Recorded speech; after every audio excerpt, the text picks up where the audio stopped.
Welcome, listeners, to Different Frames, Episode 4. I'm Antonio Zapian Luna, and we have Greg Joya. Hi, Greg. And then, of course, we have our producer, David Kennedy, with us today. Hello. And today we're going to be talking about two films, kind of mythology-based films. First, we'll be talking about Clash of the Titans and then Excalibur. And I think we chose them because they came out the same summer or the same year. They were pretty much the same time, I think. I think because you had chose Excalibur, and then I Mhm. was tasked with coming up with a companion piece for that. And I think that's what I may have done it wrong, though. I think I looked at the Yeah, they were release both date. 1981. 81, Yeah. yeah. So that was kind of Wow. the reason I opted. Also, because I'd never seen either of those films, and it seemed like a perfect Oh, excuse to wow. watch them. But yeah, so Um, yeah, we can get right into it, or if you want to talk about any movies that you've seen recently that you enjoyed, or maybe you thought was interesting to talk about. a local. I'm in Austin, Texas, and there's a theater near here called the Austin Film Society. It's the AFS, I think that's what it is. But they've done a 4-film Peter Lorre retrospective, and so it was Oh, great. I wow. got a chance to see M on a big screen, Mm. and I got a chance to see a couple of his films, or actually three that I'd never seen. Mad Love, which was interesting. It's a remake of Hands of Orlok, a silent film I like, and then Island of Doomed Men, which I barely even knew existed, which is it's okay. It's thrilling at the end. It's very suspenseful. But then a film that I had always wanted to see, it would come on Creature Features, I think, when I was a kid, but I didn't get to see it, was The Beast with Five Fingers, which I think was excellent. It was a very good kind of psychological horror film. Uh, and it's kind of the end piece, like the kind of run of horror that started with Dracula in 31. The Beast with Five Fingers in 1946 kind of caps off that run, and then you've got that next wave of kind of horror films in the late 40s, 50s. But it was good. I recommend everybody watch M. Of course, you haven't seen that. That's the real masterpiece there. But The Beast with Five Fingers is very gothic, very very cool. Is that a So Universal movie? it was a Warner Brothers, which was rare. I Mm. think Warner Brothers rarely made horror films. It was one of only a couple they did. They did I can't even think of anything else they did. Well, Arsenic and Old Lace was as close as they ever came to horror, which is Okay. not a horror film at all. But that was like Yeah. Jack Warner. That was his dipping the toe in. So I think he was really reluctant to do it. He didn't want to. He didn't think horror films were worth making. He left the other studios make those. But yeah, it was for their only effort. They got it right. It's a great film. I think J. Carroll Naish is in there. He has this great role as sort of this comic relief inspector, and actually the special effect, it's about a hand. It's one of the early severed hand movies, maybe the first, and it's pretty convincing. When that hand is playing the piano, it looks like a hand. For 1940s pre CGI by a long time, they got it right. Um, I've mostly seen just a couple more recent movies, like Gladiator 2, which was How was it? underwhelming You for texted me. me. What did you Yeah, think? well, so I really like the first one is just like a special movie for me. I love it. I saw it, when I was a kid and just was like in awe of that movie. And, even I think it was last year I went to go see it at the New Beverly just because I'd never seen it on the big screen like that. And, it just swept me away again. But seeing like Gladiator 2, I was honestly kind of bored. And Huh. at one point I was like, maybe I'll fall asleep. But like I was like, I don't fall asleep in movies like I think, the action was fine and like visually it was okay, but just the story was like was poorly written, I thought, and the characters were like not fleshed out, even though it was such a long movie. And then I just think it kind of undermined the story and ending of the first movie, which like was the my biggest issue, I think. Mm. I don't really want to spoil it here, but there's certain twists and information revealed about the characters in the movie that probably should have been set up, like, let's say in the first act, right? But instead they're all delayed for like 40 minutes to an hour, and you're like, okay, like Hmm. now we're getting to the character, and then it's like, oh, but then this undermines the whole point of the first movie. So I don't know. I probably wouldn't That's recommend anyone disappointing. watch it. Yeah. I heard Denzel's great in it, though. I did hear that he's like a show-stealing performance. Yeah, I mean, he's kind of brings like the sort of energy and star power that you would want like in a movie, especially for like the villain. Right. Um, some people walking out of the movie theater were like, "He's gonna get the Oscar," and I was kind of like rolling my eyes, like, "No way! I'm sorry." Like, if he didn't get it for Macbeth, like, he's not gonna Yeah. get it for this. Yeah, that's disappointing. That first movie was the original Gladiator is one of my favorite Hmm. movies.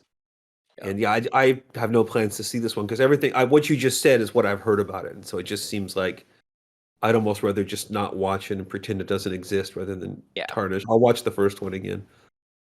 Exactly. So yeah, but And what else? You then I said there was a saw, sequel? yeah, Honora, the Sean Baker movie. Oh, how was I don't that? know if you've had a chance. Oh, I loved it. I thought it was really good. Kind of like funny but stressful movie. Just kind of, about a situation that keeps spiraling out of control in the latter half, and you kind of like on the edge of your seat, like waiting to see what happens, but it's still like a realistic, kind of grounded movie. Huh. Um, That's I don't something know I if you're want to see. familiar with his work. Yeah, and the trailer for that has been showing before everything I've seen the last months, I feel like. So I definitely that's on my list of what I want to watch. But what you said something that you said you didn't end up falling asleep. You stayed awake for the Oh, for Gladiator, yeah, I stayed yeah. awake. So let me ask you, have you ever fallen asleep in a movie? I one time I did. What about you? Have you Um, both of you? so the two times I've fallen asleep was when I was like, I think I was like 4 or 5 years old at Muppets like in space or something. Because I remember watching the beginning of the movie, and then I woke up at the end, and my mom was like, "Oh yeah, you fell asleep the whole thing." And then I went to a midnight screening of Dressed to Kill with my friend, and we were pretty drunk, I would say.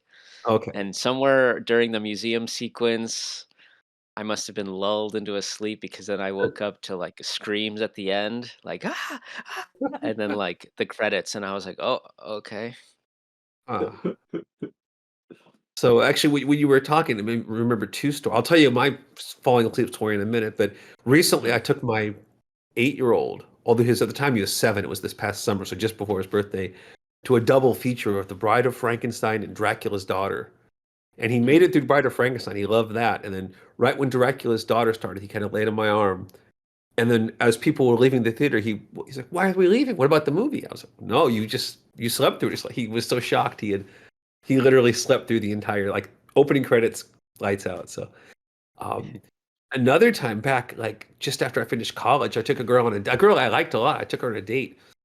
We saw North by Northwest, one of my favorite movies, and she fell asleep like halfway through, and I realized she's not for me then. And that was my we never went out again. I could tell she wasn't the one. Me personally, the only thing I ever fell asleep for was The Hobbit when the recent Hobbit trilogy. The first I went to see the first one, and my then girlfriend, now wife, she fell asleep, and not long ago we both slept through like at least half of it. And I was like the only time and I didn't even regret. Like, it was so the half I saw, I wish I would have slept through that too. So I never bothered to see the next two after that either. So I don't know how I know how the book turns out. I feel like I could have read the book in the span of watching the first one. So, Yeah, definitely. but yeah, that was my one actual like maybe as a kid. I don't mind. Just movie was so boring. I zonked out. Was The Hobbit. Falling asleep during a movie, Yeah, you ever I'll hit you with that first, as the only one I can think of. I've done a lot of like seeing a movie and you do the nod, oh, you catch yeah. yourself. That's not an uncommon activity, but if you're in zone out. But I think I like fell asleep during a midnight of what was that Candyman a few years ago in Chicago.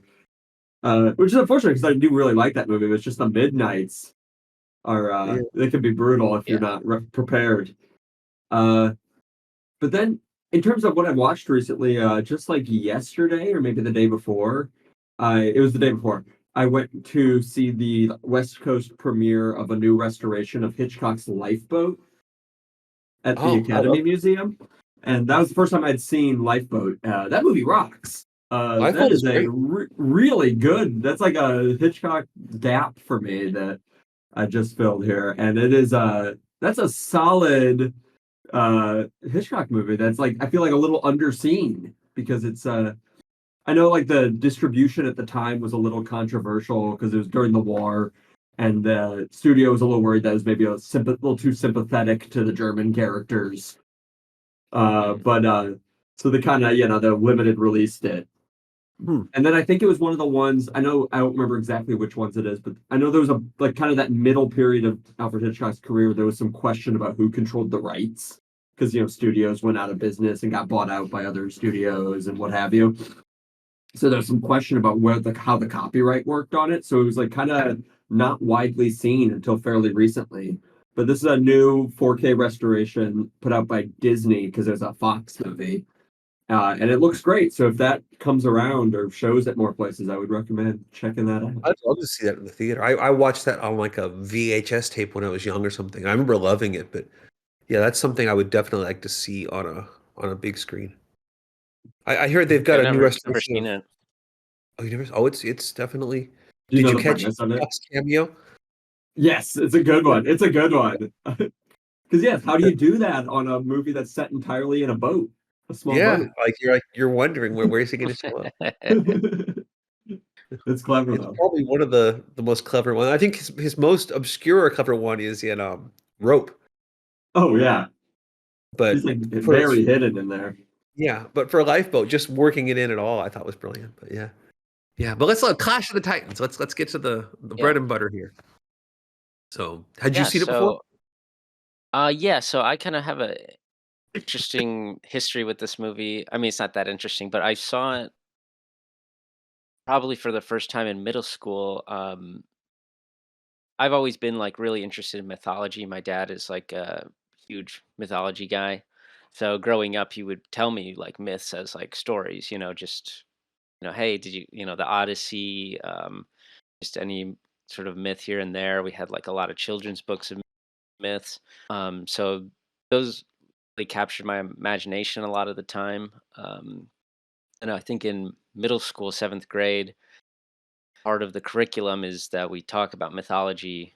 Um, and I think towards the end of that sort of section of the year, we'll watch Clash of the Titans. And I had never seen it before. I was excited to watch it.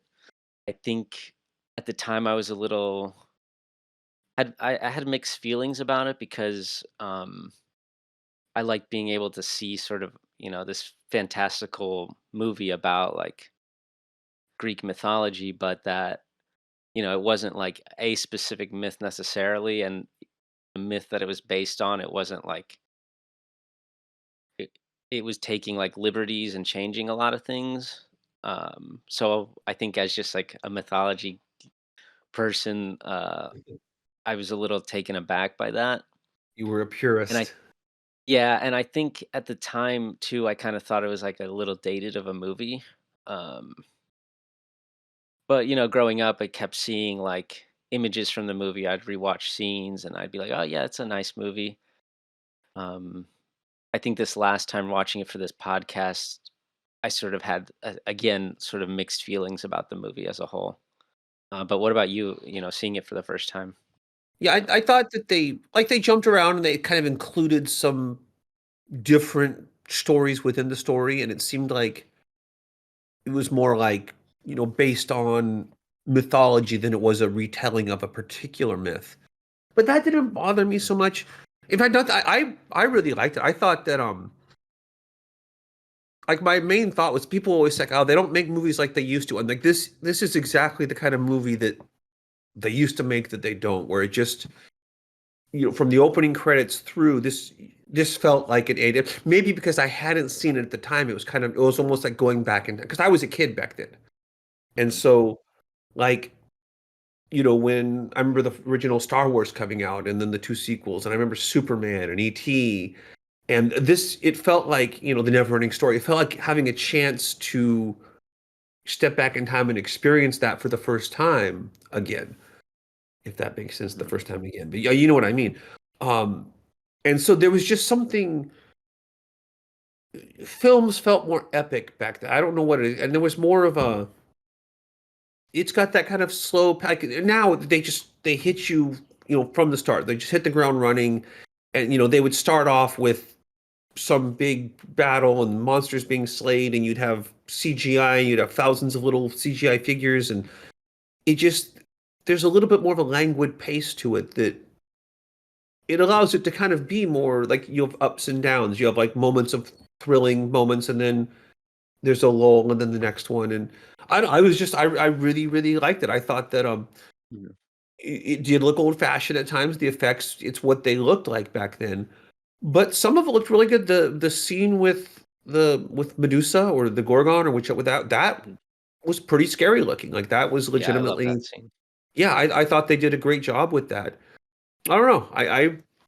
I was totally into it. Like I wasn't sure what to Yeah. expect. I didn't really even know much about it. Like I just knew it was a Mm. like a sword and sandals I didn't know it was like a mythology film. Like seeing the gods, that was cool. They had Oh, yeah. Laurence Olivier, like that. I didn't know he was at Maggie Smith.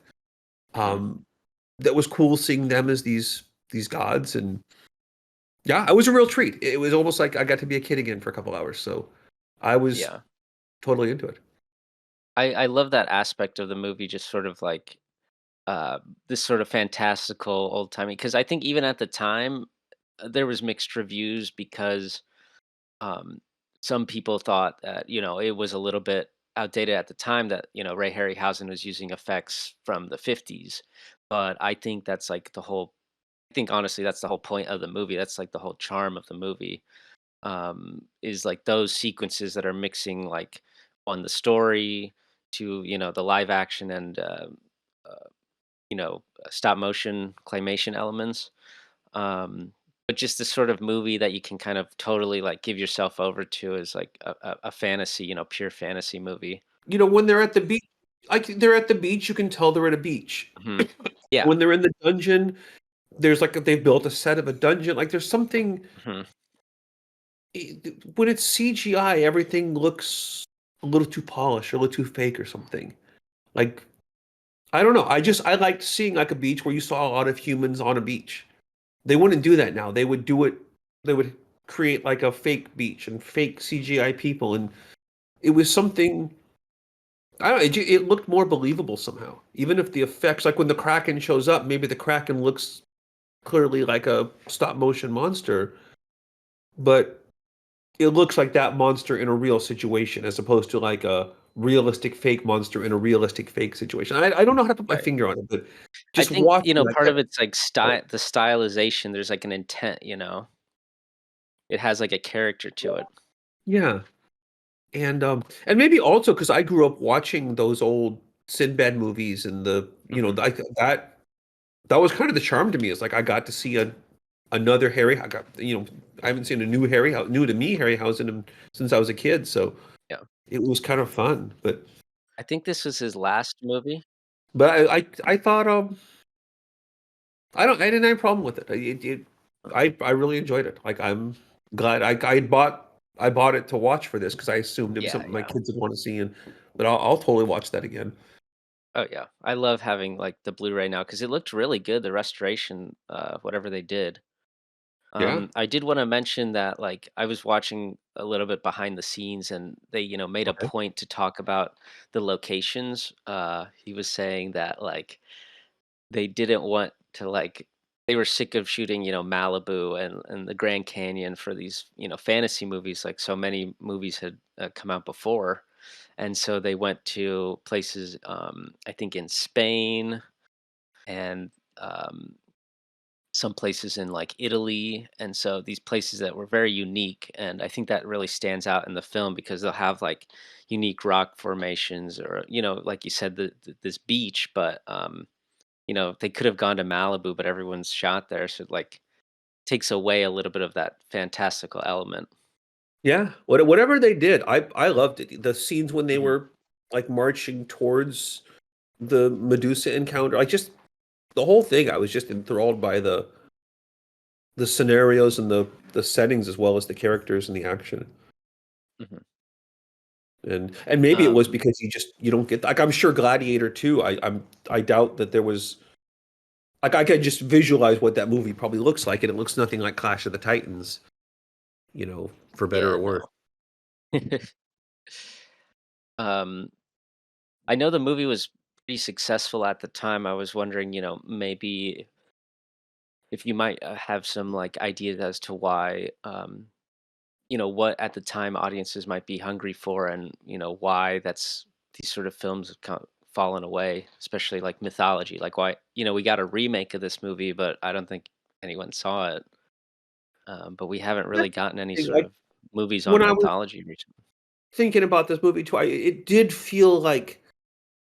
Do you guys know the term peplum? That's kind of like the No. like giallo or something. It's like the official name for these what you call swords and sandals.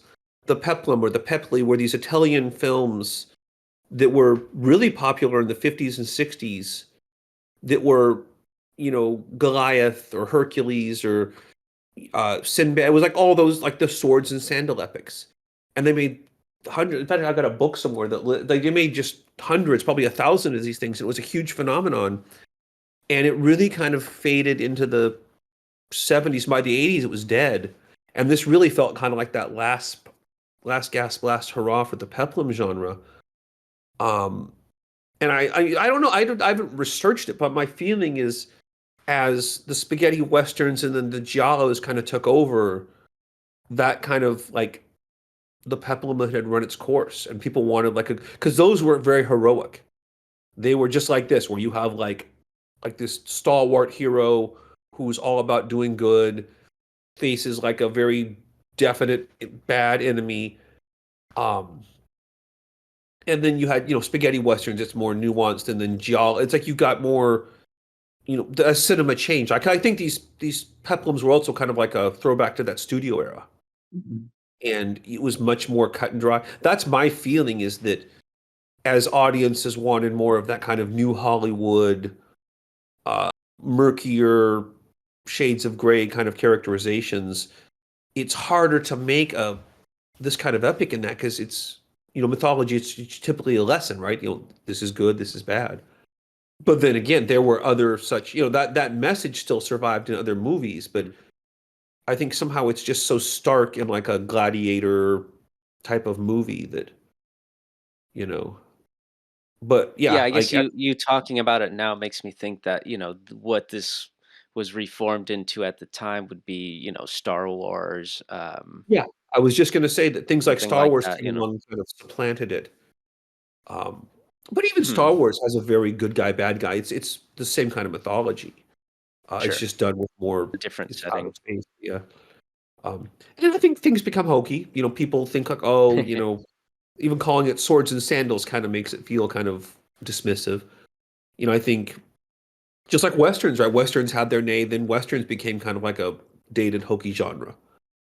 Hmm, Um, I think at some point people just the people that grew up with those things got older, and it wasn't cool anymore. The younger people wanted, the younger people wanted westerns, and they got old. The younger people wanted Star Wars.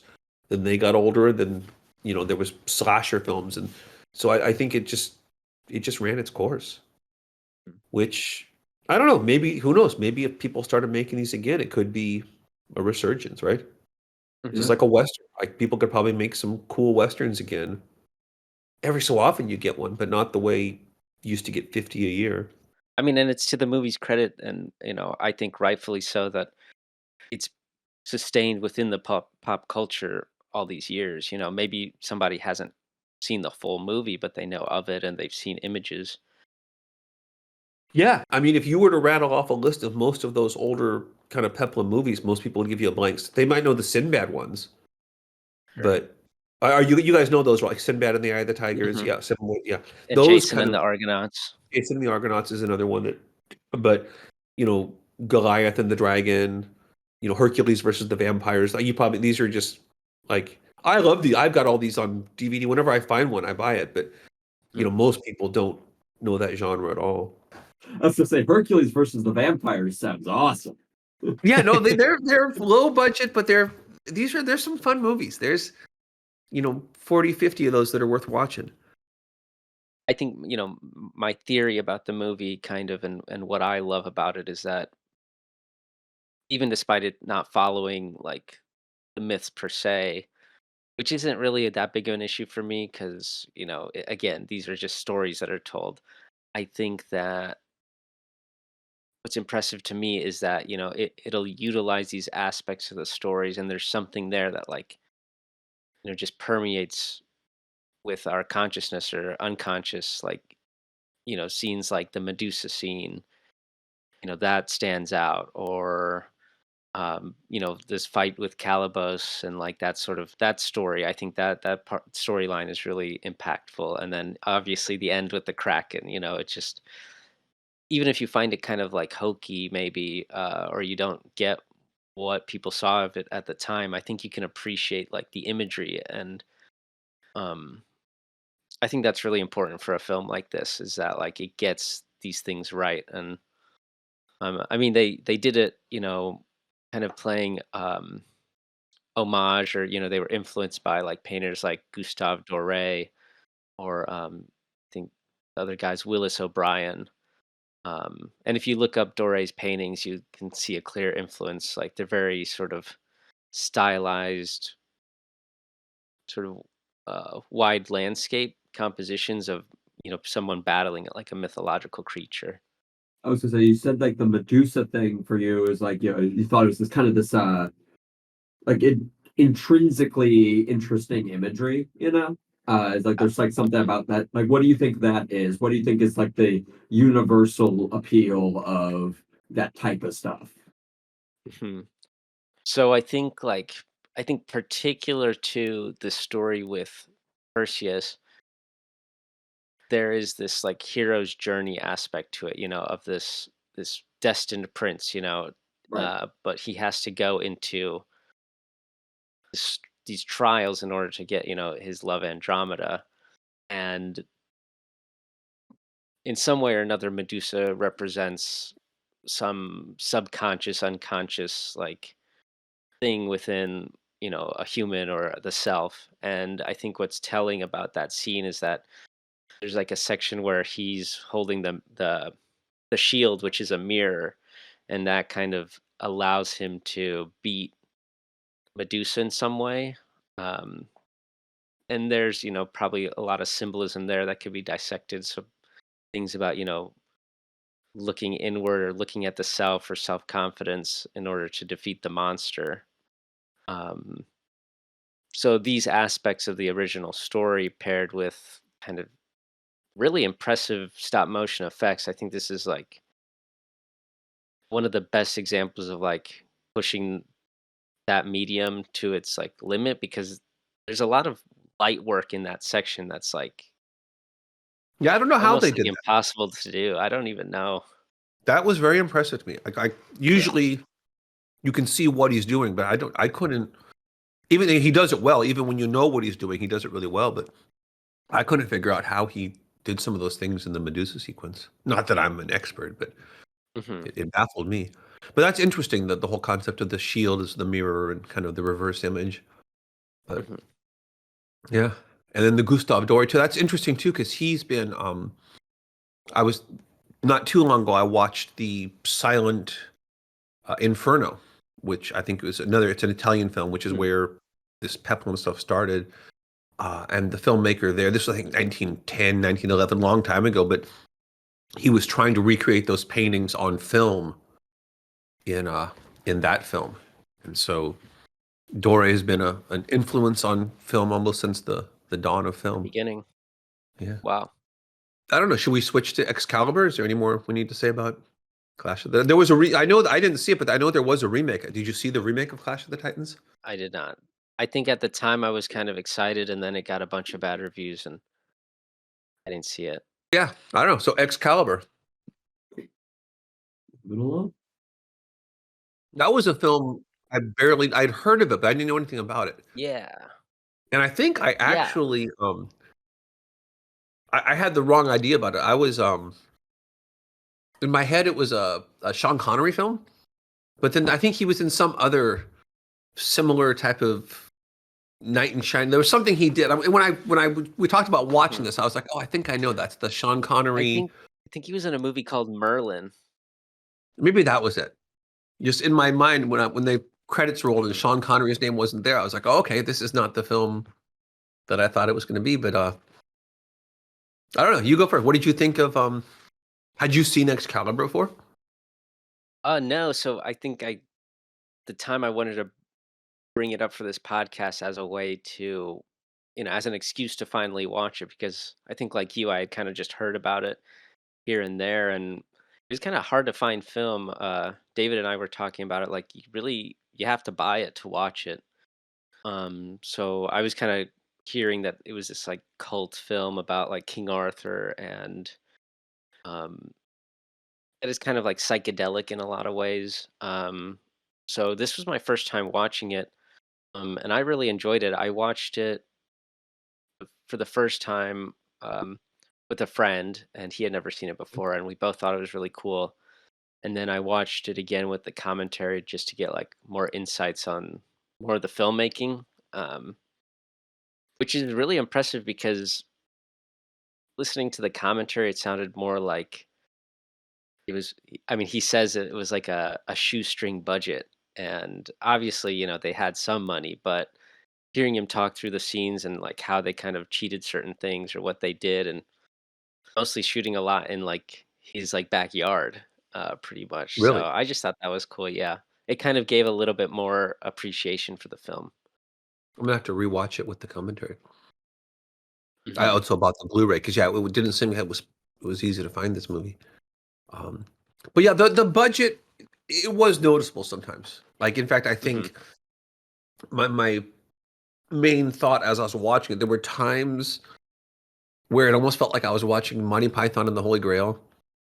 Like, and it was really hard to like sort of separate because I've seen that movie so many times, and it was just Hmm. sometimes it was just, and even some of the characters looked a little bit like the guy that played Arthur. He looks a little bit like he could be a Monty Python actor, and then I don't know. There were certain moments where I think because of the budget it had that look. But I when this movie works, it really works. Like there are some like especially when the siege on the castle where they're fighting Oh in the yeah. water and the guy kind of like there's that moment of making a choice and he chooses to serve Arthur and Arthur knights. Like that was just as good as it Mm. gets. But then yeah, it's a little uneven, but it's I liked it. I thought it was a really good movie.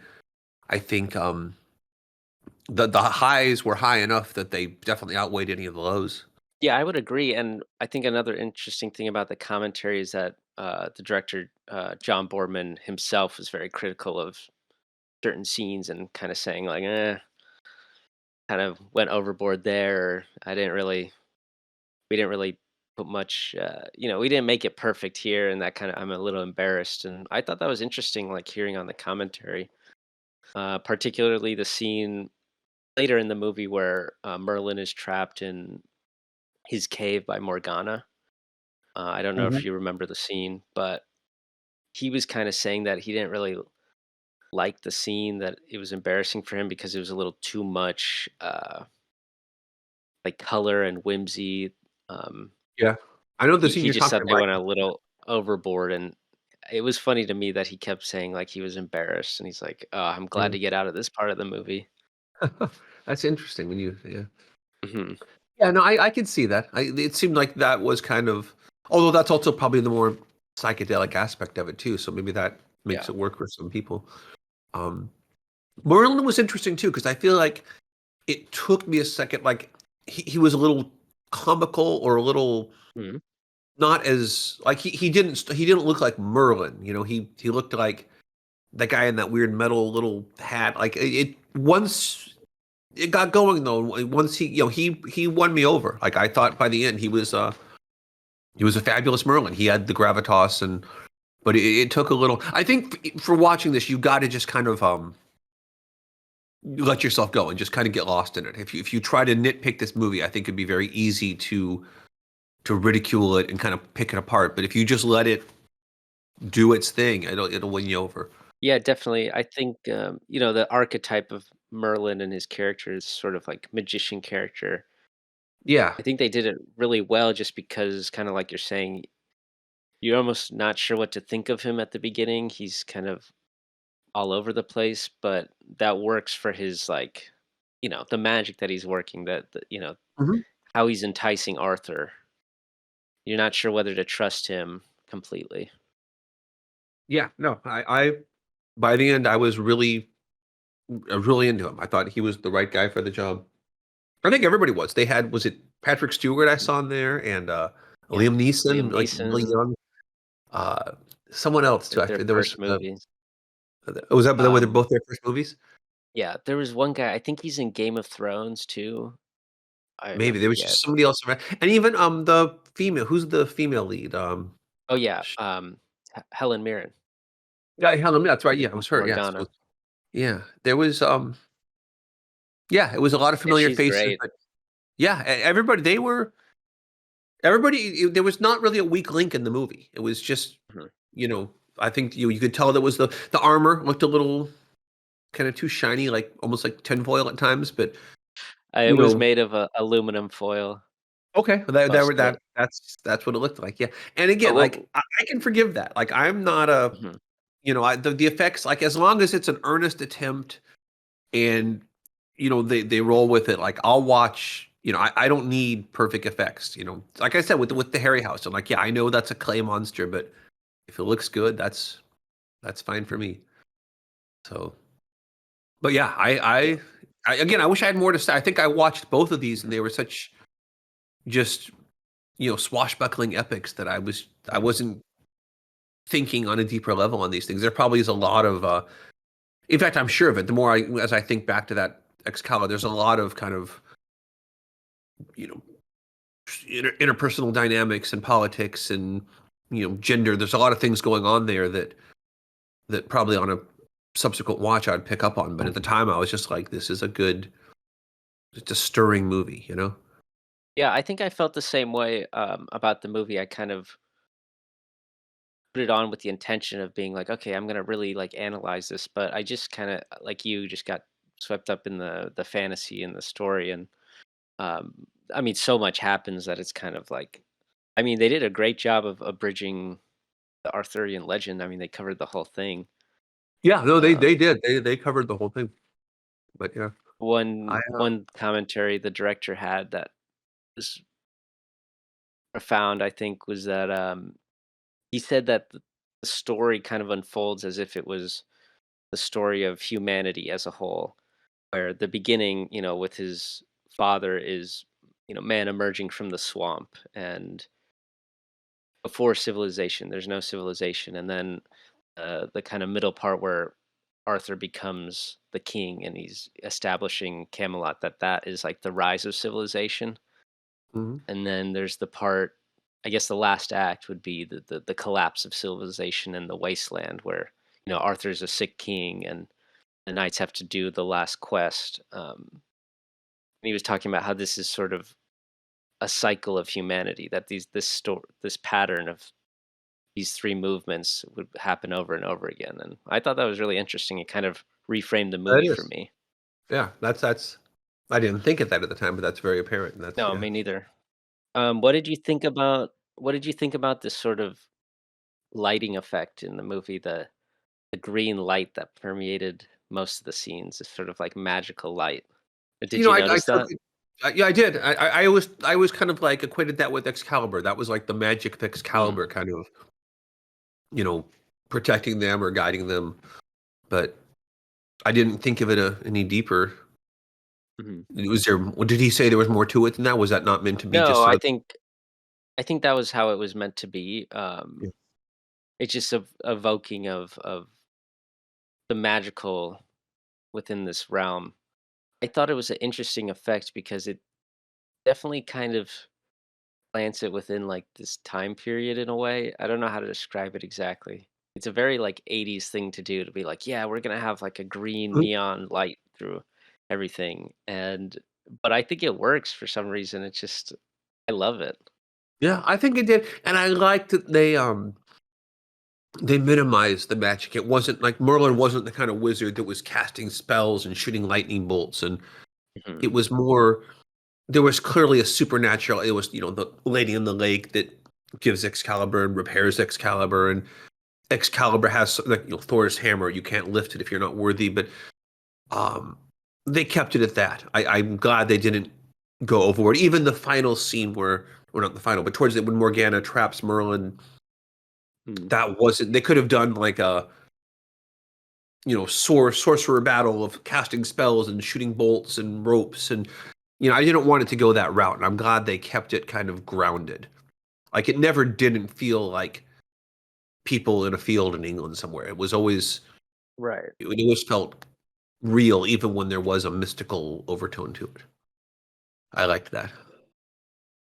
I think they did pretty much most of the effects in camera, as many as they could. Um, there was one funny quote that the director said, I'll try to find it. It was about like CGI. I think, okay, he says, before digital effects, you could tell everything on the screen happened at some place or some time. Films have lost their reality. What do you think Yeah, about that quote? yeah, that sums up my thoughts. That's what I was kind of Mm, saying before with Clash of the Titans. yeah. Many effects can be just be done in camera the old-fashioned way. It saves a lot of time and money, and it looks good. There were a lot of great movies made before digital effects. That's what he said. Yeah. No, I watch these old silent films and I'm shocked sometimes by the things they pull off. Hmm.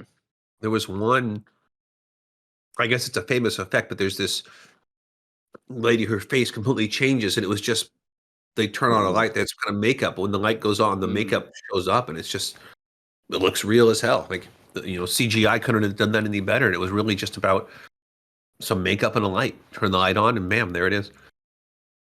But Yeah, and I think about the like let's say the effect of Excalibur coming out of the water or something like that. Mhm. Nowadays, who knows how they would do it? Probably CGI or something. you know, But that back then, they have to figure out like, okay, we want this image. How are we gonna do it? Okay, we have to build like a catapult to shoot it out, and we have to get the high speed camera to capture it. And yeah, your mind just is like, what? A sword is shooting out of the river. Like what? yeah. Back then, you had to either invent a new way to do it or come up with there was, but they made it work. Are you like at all familiar with any of the Arthurian tales at all? Like, Some I read in college. I had to read some in an old English class, but it was just little excerpts here and there. I've never read the entire Mort d'Arthur. Like I haven't read it the whole way through, so I don't know how they tie together. mm, But I know, there were certain sequences in the film where I was okay. I know what they're doing here, but others where it was new to me. Did you see The Green Knight a few years ago? yeah, I did. That was a great Arthurian movie, and I think that Mhm. in a lot of ways it felt like this one, where it felt kind of real. I'm sure that there were, it wasn't all practical effects, but it also had kind of a, Mhm. I don't know, like a less polished look to it. And so I Yeah, don't know that why. was I an just interesting movie for me because I read the in anticipation of the movie. I read the poem that uh, J.R.R. Tolkien Mhm. had written, and the movie's Okay. very different from the poem.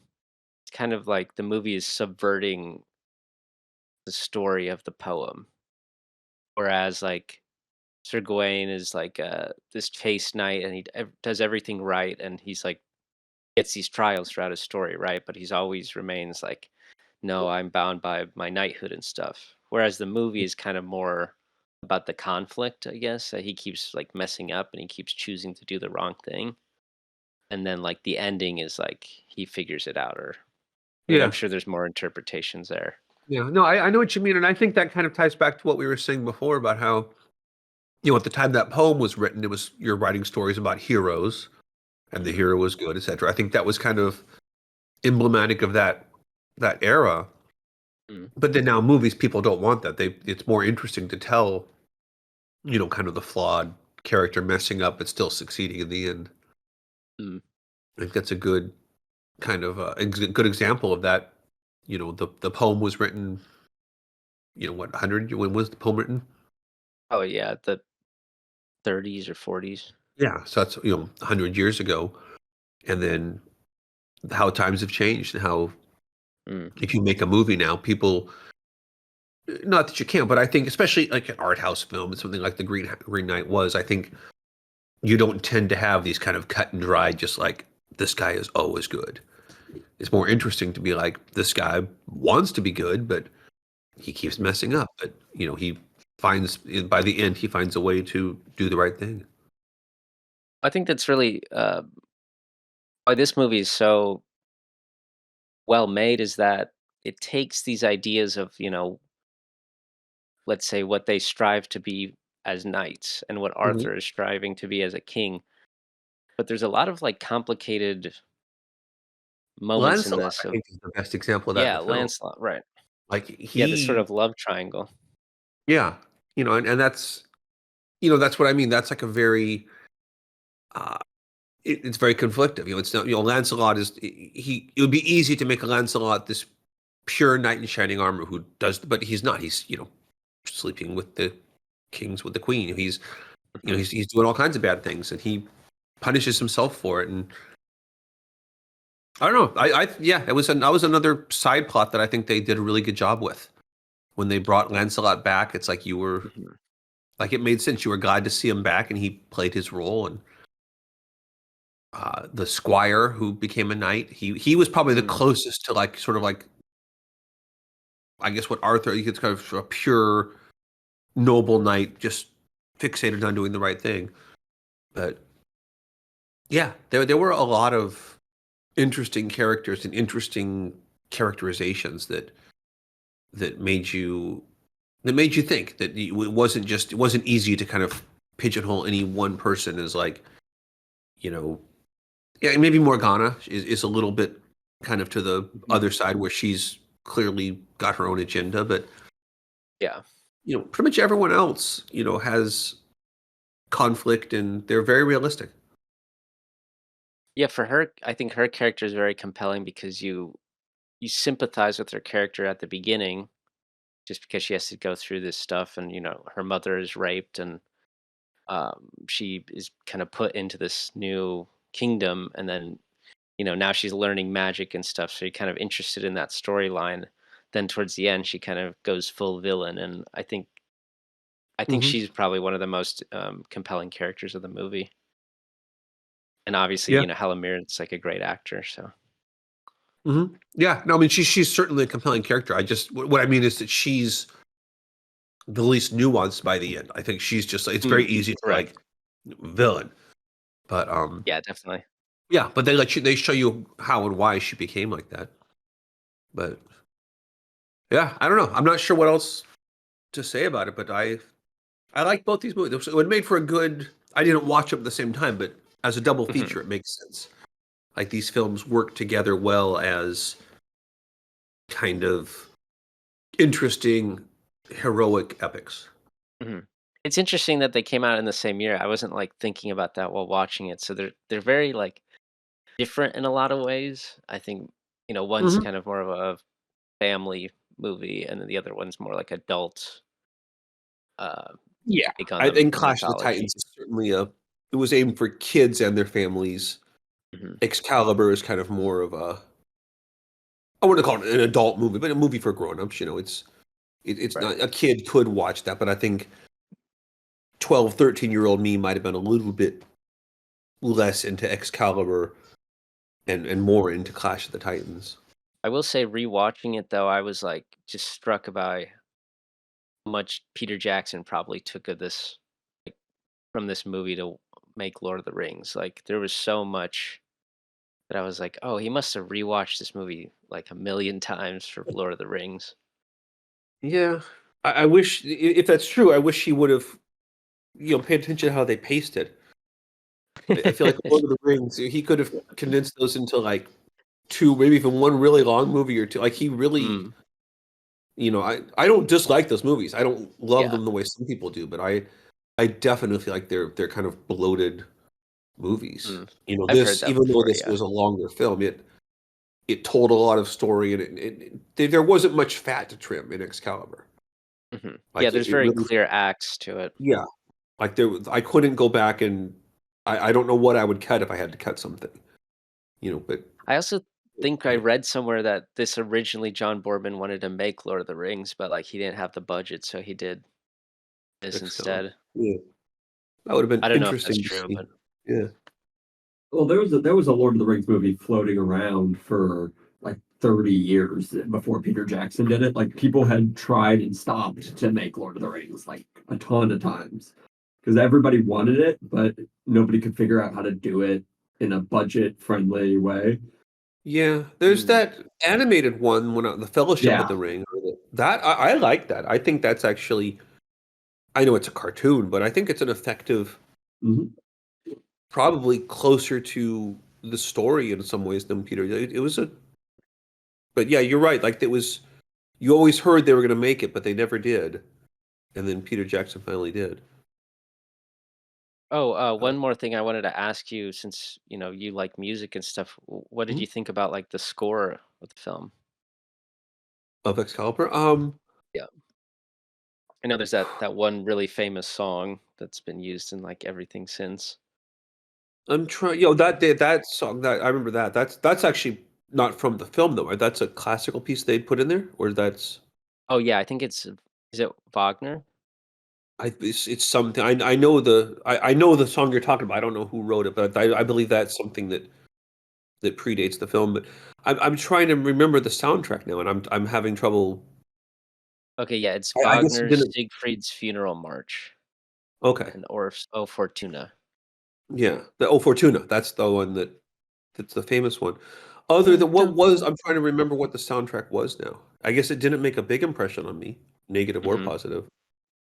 Um, Yeah, just but those scenes with those 2 songs. okay, but yeah, the old Fortuna. I think at this point it's been used so much that it might pull people out in the moment. But I think at the Mm, time it was probably more fitting. But it didn't bother me. Like I was, it seemed like it fit the moment. It seemed like a good choice. And nowadays, I think if you're making the movie, you couldn't use that just because of it's such a it's almost been cliche at overdone. this point. Yeah, I don't think it was cliche then. Um, but I liked it. I think it was better. I could easily have seen, especially a film at that time, having gone with some kind of really, Tangerine Dream or something where you just get Yeah. this like Mm, atonal type of noise rock type of thing. I'm glad I don't know if that was something they even considered, but it felt like a lot of movies at the time did do that. So I'm glad they resisted. If there was a temptation to do, I'm glad they didn't. But um, I don't remember the soundtrack being particularly noteworthy, good or bad. I think it was probably mhm. fitting. It must have worked if I'm not remembering it in a bad way. Yeah, I think they mentioned something about he wanted to use, like, Wagner because it evoked the feeling. They weren't obviously tied to any sort of historical accuracy with this. It was just a, Yeah. mythological tale, so he was going more on feeling, I think. David, have you seen this movie? I saw this movie back in like high school. I think this was a Wow. blockbuster grab back in the day. Okay. Oh, Um, wow. then I haven't seen it since. So, but I do.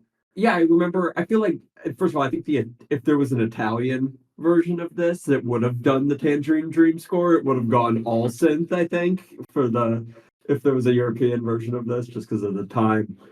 But no, yeah, musically, I think it works. It's just kind of got that like epic. I feel like this is the soundtrack album for this has been background music for a lot of Dungeons and Dragons games, probably over the last since it came out. It's just kind of got that epic adventuring, like kind of mythological vibe to it.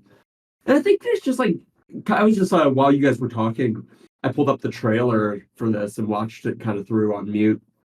And I forgot how striking a lot of the imagery is for being a fairly low budget thing. They do a pretty good job of kind of creating that just kind of the mysterious kind of like it feels like it's from another time. The all the imagery you're getting. It's like it's very misty and it's very they do a good job of hiding the strings for the most part, I think.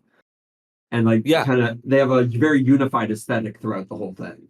yeah. No, I think the locations and the settings, the armor was the only thing that really Yeah. seemed, even the castles looked, it all looked believable.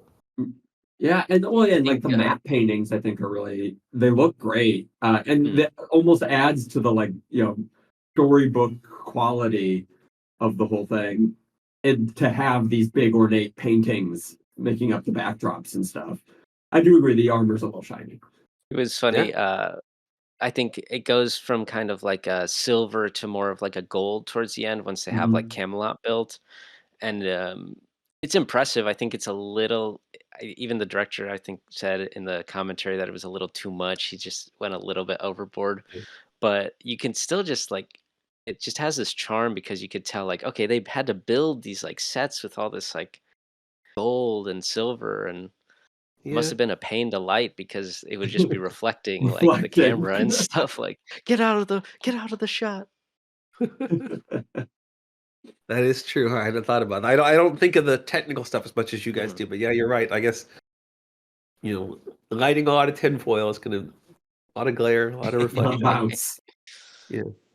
I always thought it was interesting, like everywhere they were, they kept their armor on. They're at dinner wearing full Yeah. suit of armor. Like, really?